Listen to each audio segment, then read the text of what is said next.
Hi friends, welcome to మన channel. Friends, ఈరోజు వీడియోలో ఆసరా పెన్షన్లకి సంబంధించి ఒక అప్డేట్ అయితే రావటం జరిగింది. సో ఫ్రెండ్స్, ఆ వివరాలు ఈ వీడియోలో మనం చూద్దాము. సో ఫ్రెండ్స్, వీడియోని ఎక్కడ స్కిప్ చేయకుండా చూడండి. అలాగే ఫ్రెండ్స్, మీకు ఏమైనా డౌట్స్ ఉన్నట్లయితే కామెంట్ సెక్షన్లో కామెంట్ చేయండి. ఇక ఫ్రెండ్స్, ఆసరా పెన్షన్లు ఎగ్గొట్టారని కాంగ్రెస్ ప్రభుత్వంపై మాజీ ఆర్థిక మంత్రి అయితే పేర్కొన్నారు. ఒక నెల పెన్షన్ అంటే ఒక నెల ఆసరా పెన్షన్ ఇవ్వలేదని ఆయన పేర్కొన్నారు.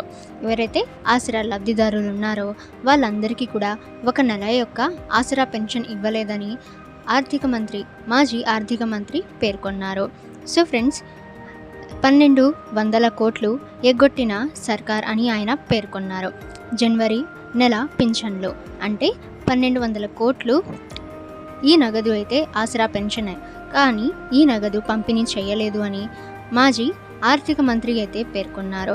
సో ఫ్రెండ్స్, ఈ ఆసరా పెన్షన్లు ఒక నెల ఇవ్వలేదు అని ఆయన పేర్కొనటం అయితే జరిగింది. ఓకే ఫ్రెండ్స్, గవర్నమెంట్ నుంచి వచ్చిన అప్డేట్స్ అందరికంటే ముందుగా మీరు పొందాలి అనుకుంటే మన ఛానల్ని సబ్స్క్రైబ్ చేసి బెల్ ఐకాన్ని ఆల్ మీద ట్యాప్ చేయండి. ఇక ఫ్రెండ్స్, ఈ వీడియోని మీ ఫ్రెండ్స్ అండ్ ఫ్యామిలీ అందరికీ కూడా షేర్ చేయండి.